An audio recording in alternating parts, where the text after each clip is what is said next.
Voilà, on se retrouve. Parce que vous savez que c'est ici, en tout cas, qu'on réfléchit objectivement. Nous vous avons toujours dit, pas ailleurs. D'abord, c'est ici. www.proinfo. Vous allez nous retrouver. Et c'est là que vous aurez des informations objectives. Parce que ici, nous voulons interagir directement avec la société qui nous dit effectivement ce qui ne va pas ou ce qui va. Et de notre part, nous essayons d'analyser avec vous et peut-être envisager ce que nous pouvons faire. Ou sinon aider aussi les décideurs à comprendre ce qu'ils peuvent faire pour le pays. Et voilà, c'est en réalité le sens de cette émission. La lecture politique, en abrégé LP. Ce jour, nous allons réfléchir avec vous. Parce que c'est une réalité de la société. C'est l'état de notre ville, ici, la capitale de la République démocratique du Congo, que nous surnommons bien Kin Label, Kinshasa. Bientôt, c'est les pluies. Nous sommes jusqu'ici, en pleine saison sèche. Il n'y a pas encore eu de pluie. Bientôt, nous aurons les pluies. Et nous nous posons la question maintenant. Est-ce que nous nous sommes préparés pour éviter les catastrophes que nous vivons souvent à Kinshasa lorsqu'il pleut? Nous reprenons la question. Est-ce que nous nous sommes bien préparés pendant ce temps où il ne pleut pas pour éviter les catastrophes que nous connaissons souvent ici, dans notre pays, dans la capitale? Quand il pleut, on ne sait pas passer lorsqu'on est sur Ouléry. Quand il pleut, Moussoso, nous sommes à Limité. Les gens ne savent pas dormir, il n'y a pas passage. Quand il pleut à Mombele, on ne sait pas circuler. Quand il pleut à Makala, on ne sait pas entrer. Quand il pleut à Ngaba, on ne sait pas entrer. Quand il pleut, même ici à Gombe, il y a des avenues où on ne sait pas passer, même si on a le véhicule, on ne sait pas passer. Alors maintenant, est-ce que nous nous sommes préparés pour éviter ces catastrophes? Oui, il y a un problème sérieux parce que la manière dont on a construit la ville, c'est un peu en désordre. Vraiment en désordre. On n'a pas tenu compte d'une bonne urbanisation. Je salue les activités telles qu'elles sont faites, les travaux tels qu'elles sont faits. Je vois l'avenue Wangata, on est en train de réhabiliter. Ça va aider l'avenue Ouléry. Sinon, la grande route Ouléry. Mais est-ce que réellement nous sommes bien préparés? Nous nous posons cette question parce que quand vous regardez bien, les caniveaux à travers la ville ne sont pas débouchés. On jette tout ce qu'il faut dans ces caniveaux, sinon tout ce qu'il ne faut pas dans ces caniveaux. Et cela au su de tout le monde. C'est tout un comportement que nous avons adopté. Sinon, c'est tout un mauvais comportement que nous avons adopté. C'est de l'incivisme constaté. Est-ce que nous ne pouvons pas éviter cela? Quand il pleut aujourd'hui, nous sommes les premières victimes. N'y a-t-il pas moyen déjà de réfléchir? Ce qui peut nous éviter, c'est que nous connaissons souvent lorsqu'il pleut dans la ville de Kinshasa. Mauvaise urbanisation, oui, mais les caniveaux existent, mais ces caniveaux sont bouchés par notre propre inconscience. Du fait que nous jetons ce qu'il ne faut pas dans ces caniveaux. Et la conséquence, ils sont bouchés. Et lorsqu'ils sont bouchés, l'eau déborde. Quand l'eau déborde pendant la pluie, c'est nous qui sommes les premières victimes. Ah oui, les autorités ont le devoir toujours de nous protéger, quelles que soient les conditions, toujours de nous protéger. Et nous aussi, nous avons le devoir de nous protéger. Mais la grande question, c'est que font les autorités, ou sinon, que peuvent faire les autorités pour ramener les Congolais, les Kinois, dans cette prise de conscience? Est-ce qu'il faut des sanctions? Est-ce qu'il faut l'enseignement? Est-ce qu'il faut la sensibilisation? Nous allons analyser point par point. Nous commençons d'abord par la sensibilisation. Est-ce que s'il faut simplement passer par la sensibilisation, sans sanction, dans un pays où tout le monde n'a pas étudié, on ne sait pas comprendre les choses de la même manière, sinon ceux qui ont étudié n'ont pas bien étudié, est-ce que la sensibilisation peut passer? Je dis non. Moi, je ne pense pas que c'est une bonne chose. On ne peut pas commencer, sinon c'est limité seulement par la sensibilisation. On a essayé par le passé, on a sensibilisé, ça n'a pas résolu le problème. Parce que les gens ne savent pas comprendre, effectivement, la notion même de l'hygiène, la notion même de la propriété. Vous verrez quelqu'un prendre l'eau et puis jeter sur la terre publique. Et quand vous l'interpellez, il réagit de la manière qu'il peut réagir contre vous. Parce que simplement, il ne comprend pas. La sensibilisation ne va pas suffire. On peut bien le faire, on peut bien sensibiliser. Il est difficile, face à une population inconsciente, comme celle-là, de comprendre qu'il n'est pas bon de jeter n'importe quoi dans les caniveaux. Est-ce qu'il faut passer par l'enseignement? Oui, l'enseignement, d'accord, mais c'est une opération qui demande du temps. Ça veut dire qu'il faut réfléchir maintenant sur notre génération qu'on pourra avoir. Dans ce cas, on dit, nous prenons le cas par exemple de 10 ans, de 20 ans. Nous encadrons les jeunes aujourd'hui, les enfants aujourd'hui. Comment ça va donner dans 10 ans? Comment ça peut donner dans 20 ans?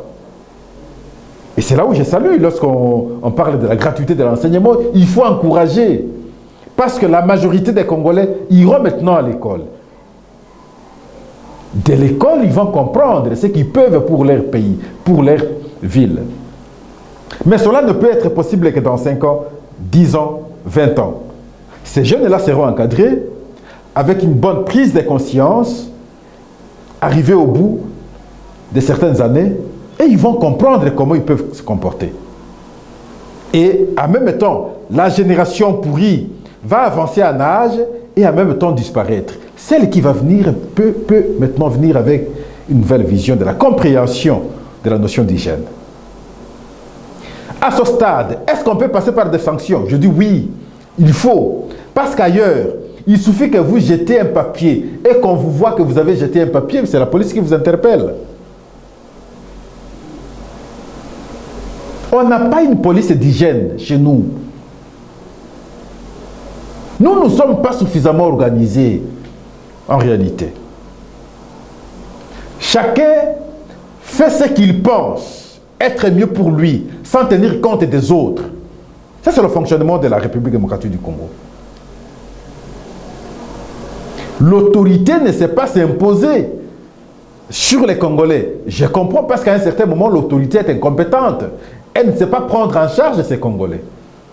Et voilà, elle perd son pouvoir. Mais le jour où l'autorité va commencer à prendre correctement en charge les Congolais, l'autorité va s'imposer sur ces Congolais. Et donc ici, je pense pour moi, il faut maintenant adopter les sanctions. C'est de ces sanctions-là que nous allons décourager les mauvais comportements. Donc en substance, d'un côté, nous avons des sanctions.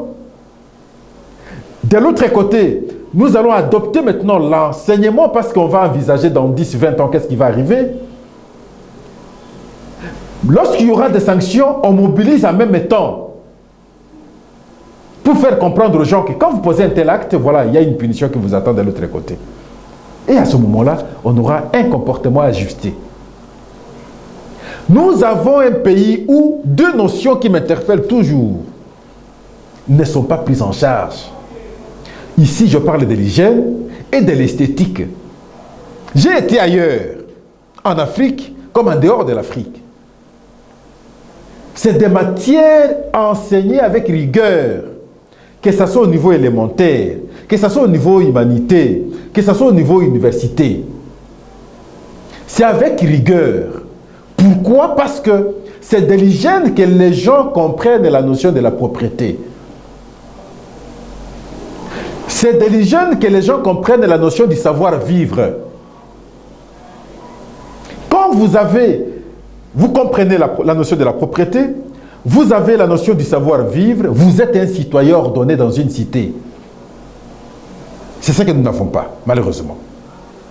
Quand vous prenez l'esthétique, c'est de l'esthétique que vous avez la notion de la beauté, la notion du bien. Et c'est comme ça qu'ailleurs ça marche. Quand vous regardez les routes des autres, parce que c'est de l'esthétique, la manière dont ils alignent leurs lumières, c'est de l'esthétique. La manière dont ils construisent, c'est de l'esthétique. De la manière dont ils mettent leur peinture, c'est de l'esthétique. Et l'ensemble donne la beauté de la ville. Chez nous, parce qu'on ne comprend pas la notion de l'esthétique, chacun fait ce qu'il pense être bien pour lui. Et c'est du désordre finalement. C'est des désharmonies. Et ça donne l'image de la pauvreté. Ça n'attire pas. Ça n'attire pas absolument. Parce que tout est désordonné, par manque d'esthétique. Alors nous nous posons la question, pourquoi ailleurs ça marche et chez nous ça ne marche pas? Qu'est-ce qui est à la base? Et nous remontons maintenant à ce que nous venons de dire. À la base, c'est l'éducation, l'enseignement alors. À la base, c'est manque de sanctions. À la base, c'est manque d'une bonne sensibilisation. Cela est dû à quoi? Parce qu'on a négligé l'esthétique, on a négligé l'hygiène. Et nous sommes comme ça des citoyens sans repère. Est-ce que nous ne sommes pas humains comme les autres? Nous disons nous sommes tous humains, il n'y a pas de différence. Mais pourquoi les autres les sanctionnent? Pourquoi les autres mettent l'accent sur l'enseignement? Pourquoi les autres mobilisent? Et avec conséquence, respect de l'esthétique, respect de l'hygiène, ainsi de suite. Nous avons connu des périodes où il y a eu des calculs pour nous détruire. Et la preuve, c'est que vous allez vous rendre compte, quand vous faites le recul sur le temps, comment on a détruit l'enseignement chez nous. L'enseignement a été détruit. À partir du moment où nous sommes partis pour la prise en charge des enfants par leurs parents, où l'État s'est désengagé de ses responsabilités, tout était mal parti. Mais quand j'entends parfois aussi le cardinal Ambongo, lorsqu'on prend des initiatives pour que finalement l'État reprenne sa responsabilité, on monte au créneau pour cracher sur le même État, et je me dis, mais finalement, qu'est-ce qu'on comprend? Les parents dans un pays pauvre, comme le nôtre, les parents qui n'ont pas de moyens, effectivement, pour faire scolariser les enfants, comment ils seront à mesure de prendre en charge les enfants? Et la conséquence, nous avions vu le nombre de illettrés, le nombre de non-instruits a été plus élevé que le nombre de ceux instruits. Dans ces conditions-là, que la propriété, que l'hygiène, que l'esthétique ne seront jamais au rendez-vous. Parce que ceux-là n'ont pas la conscience. Nous devons encourager aujourd'hui que l'État prenne ses responsabilités en termes de la prise en charge des enfants, la gratuité de l'enseignement. Ça, je salue. Que l'État prenne en charge les parents à travers leur paiement. Là aussi, je salue. Parce qu'on ajoute 3% dans le salaire de chaque agent de l'État. Ça, j'apprécie. Que l'État prenne en charge également ceux qui peuvent encadrer, ceux qui auront commis des bavures, des infractions. Nous avons dit ici en termes de sanctions, je parle ici des magistrats et également de la police. Je dis bravo, déjà avec l'évolution, avec l'élan, où on prend en charge aujourd'hui les magistrats, ainsi de suite. On doit renforcer. C'est de cette voie simplement que notre société sera régulée normalement, que nous aurons un bon fonctionnement avec comme bonne conséquence des citoyens normaux qui auront compris la nécessité de rendre leur cité propre. De la propreté, ils auront la bonne santé. De la propreté, on aura la ville propre. Ou une ville moderne, ville appréciée par les gens. Nous nous limitons à son niveau, sur ce point. Le point en rapport avec les conséquences qui nous arrivent, avec les pluies qui vont tomber demain, est-ce qu'aujourd'hui nous sommes bien préparés pour éviter cela? Nous avons analysé, nous pensons que vous aviez apprécié nos points de vue. S'il y a des compléments, vous allez ajouter. Et à la prochaine émission, vos commentaires, sinon vos orientations nous aideront à pouvoir aborder l'autre question dans le même sens pour qu'on essaie d'améliorer les choses au pays. En tout cas, nous vous disons merci. À la prochaine.